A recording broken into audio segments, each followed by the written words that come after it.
Vous en rêviez la nuit, les gauchistes l'ont fait, et oui, il y a un lien de comparaison direct entre les marchés de Noël et le nouzisme. Et oui, ce sont les nouzis qui ont orchestré les premiers marchés de Noël, mais bien sûr, et c'est Jean Masturbin, qui va nous éduquer, parce que nous sommes des pauvres mécréants, des malheureux airs qui ne savent rien à rien, mais heureusement, lui, en tant que gauchiste, en tant que votant LFI très certainement, il détient la vérité, alors c'est à lui de nous éduquer, c'est à lui de nous montrer la lumière, nous qui sommes dans l'erreur. Alors qu'est-ce qu'il a à dire? Comment est-ce qu'il va nous le dire? Comment va-t-il faire magiquement le lien entre les marchés de Noël et le peintre autrichien? Et on voit ça ensemble tout de suite. Saviez-vous qu'il existe un lien entre les nazis et nos chers marchés de Noël? Ça déjà c'est fort de café. Mais avant d'en arriver là, un petit récap historique. Tout commence au Moyen-Âge, dans le Saint-Empire romain germanique, plus précisément en Autriche. C'est à Vienne, en 1294, qu'on trouve les plus anciennes traces d'un marché de Noël, mais rapidement, ces foires vont se multiplier dans le... Ça, c'est extrêmement bien foutu. Là, il nous fait un petit récap historique, parce que rappelez-vous, les meilleurs mensonges et les meilleures techniques de manipulation, dedans, vous devez y injecter un brin de vérité, un grain de vérité. C'est exactement ce que font les gourous. Dans les instructions des gourous de sectes qui veulent vous manipuler, paradoxalement, il y a des bons conseils. Il y infuse quelques graines de vérité et de bons conseils, mais c'est pour mieux vous tromper, pour que vous vous disiez « Ah oui, effectivement, c'est une réalité historique ». Ici, il nous fait un récap objectivement factuel et historique. Alors, ce qui va suivre par cet exorde factuel, alors ce sera aussi de la vérité. C'est exactement comme ça que fonctionne, hélas, le cerveau humain. Monde germanophone. C'est pendant la révolution industrielle que ces marchés vont véritablement se multiplier, les classes populaires commencent à les fréquenter, et en réaction, les élites décident de reléguer ces marchés de Noël en périphérie des villes. C'est dans les années 30 que les marchés de Noël reviennent en force. Avec la dictature nazie, Noël devient une fête nationaliste. Les marchés de Noël permettent de promouvoir l'héritage allemand. À cette époque, la crise économique fait rage. Pour les nazis, les marchés de Noël permettront alors de stimuler l'économie avec des produits made in Allemagne. Ils décident alors de réimplanter les marchés de Noël dans les centres-villes.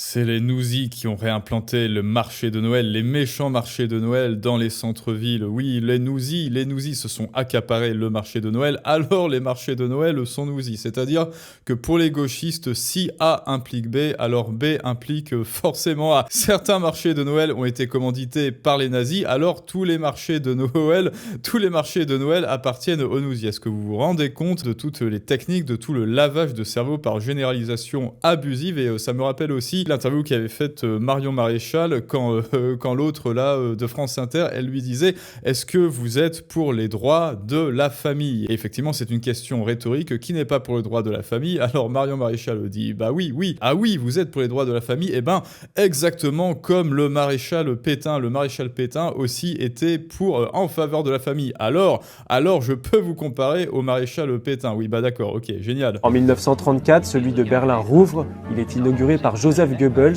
le ministre de la Propagande, et le succès est immédiat. 1,5 million de personnes visitent le marché de Noël cette année-là. Mais ces foires survivent à la chute du régime nazi. Avec le boom économique des années 60-70, elles vont même gagner en popularité. Depuis 40 ans, le concept s'est exporté dans le monde entier. La France est le deuxième pays avec le plus de marchés de Noël.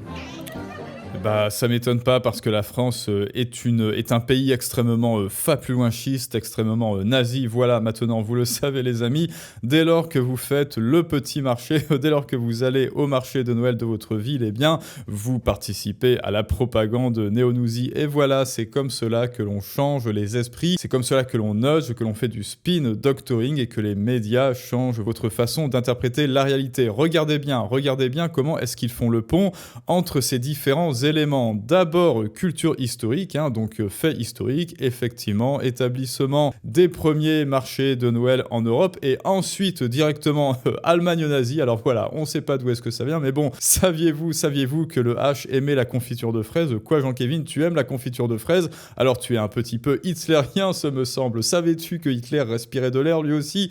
C'est exactement ça. Et après, regardez le tout dernier pont à la fin. Des produits made in Allemagne, ils décident alors de réimplanter les marchés de Noël dans les centres-villes. En 1934, celui de Berlin rouvre. Il est inauguré par Joseph Goebbels. Voilà, hein, il vous présente des figures historiques, hein, hautes en couleur. Joseph Goebbels, ministre de la propagande, effectivement, toute ressemblance avec certains ministères en France, dont France Info. Hein, là, c'est quand même un sacré lavage de cerveauception qu'ils font. Ils essayent de vous laver le cerveau, et en faisant quoi? En accusant Joseph Goebbels, c'est-à-dire le ministre du lavage de cerveau en chef en Allemagne. C'est quand même pas mal qu'ils essayent de jeter l'opprobre sur lui, alors que qu'est-ce qu'ils font? Eh ben, ils se comportent exactement comme Joseph Goebbels, et tout ça avec vos impôts, bien sûr. Hein, parce que oui, rappelez-vous, tout cela, ce sont des audits, hein, audits privés faits par votre serviteur pour voir où passe l'argent public. Et ben, ça passe par le fait que Nicolas est obligé de donner son argent à France Info pour qu'ensuite France Info lui explique que s'il aime les marchés de Noël, c'est un méchant nazi.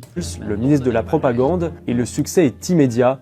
1,5 million de personnes visitent le marché de Noël cette année-là. Et ces foires survivent à la chute du régime nazi avec le... Voilà, donc là, c'est établi. Hein, d'abord, le postulat en faisant le lien avec le nazi, et ces foires, donc là, ils partent des marchés de Noël. Hein. Maintenant, c'est plus des petits marchés de Noël gentils avec des lumières, des couleurs et les enfants qui courent partout et qui sont heureux, les gentils petits chrétiens. Non, non, ce sont des foires nous-y maintenant. Donc là, voilà, ils ont déjà changé le narratif dans votre tête. Et comment est-ce qu'ils l'ont fait? Eh bien, en établissant des ponts et des comparaisons abusives qui entraînent, elles, ensuite des généralisations abusives et des fausses corrélations, hein, des corrélations illusoires dans les esprits. Et ensuite, comme je l'ai dit, eh bien, dernier pont, vous allez voir. À la chute du régime nazi avec... Voilà, donc là, pareil, on a introduit le fait historique des marchés, hein, donc les faits factuels et objectifs des marchés de Noël en Europe. Et là, on continue de vous dire que tout cela, hein, par caution historique, par caution pseudo-scientifique du début, que tout cela est absolument factuel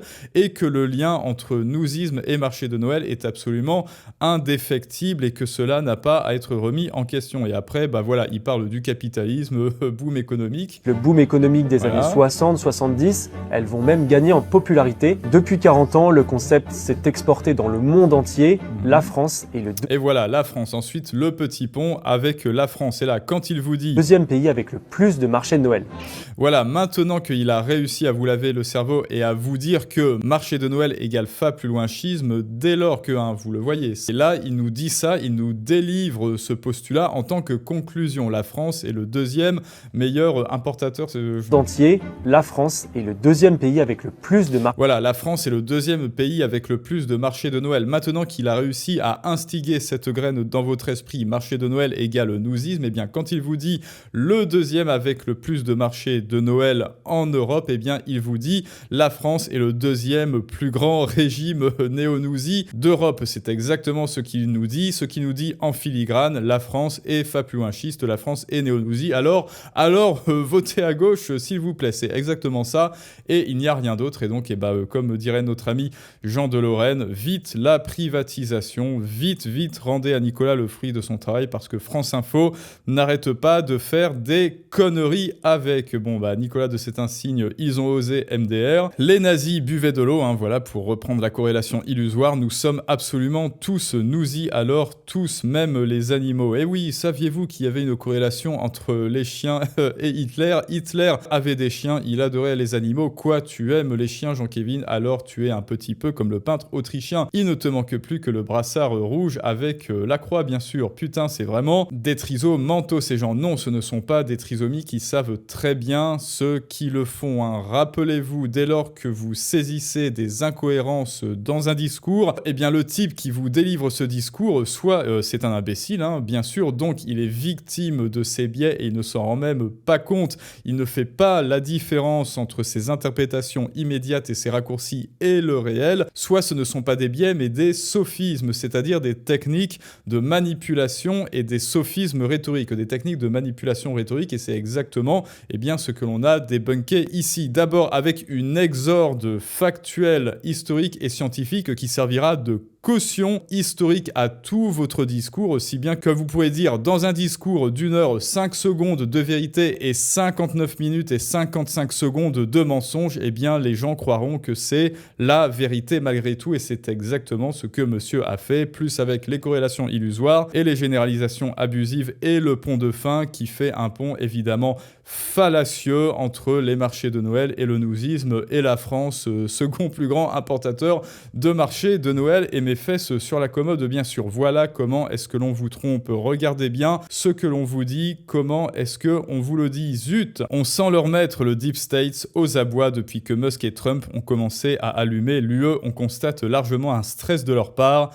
Leurs esclaves, politiciens et médias mainstream font tout pour faire avancer le plan à la hâte, et ils vont se planter. Et le seul truc pour moi qui n'est pas un sophisme, qui est un biais et que apparemment ils n'ont pas vu venir, et ben voilà, c'est quand ils parlaient de Monsieur Goebbels, de Joseph Goebbels, qui était le chef de la propagande et du ministère de la vérité. Et par qui est-ce que c'est présenté là, le récit de Joseph Goebbels? Eh bien, c'est présenté par le ministère de la vérité, also known as France Info, bien sûr, c'est France Info qui vous dit que il y a des méchants qui font de la propagande. Est-ce que c'est pas nous faire passer des vessies pour des lanternes? Est-ce que c'est pas un petit peu l'histoire de la paille et de la poutre? Eh bien, écoutez, les amis, moi j'ai bien envie de leur décerner la palme du point Godwin qui a été atteint en moins de 30 secondes avec un reducto ad Hitlerum. Et ben voilà le point Godwin, voilà un point Godwin pour avoir habilement amené la discussion jusqu'à la comparaison finale, ministère des biais et des sophismes, et surtout des sophismes, beaucoup de sophismes.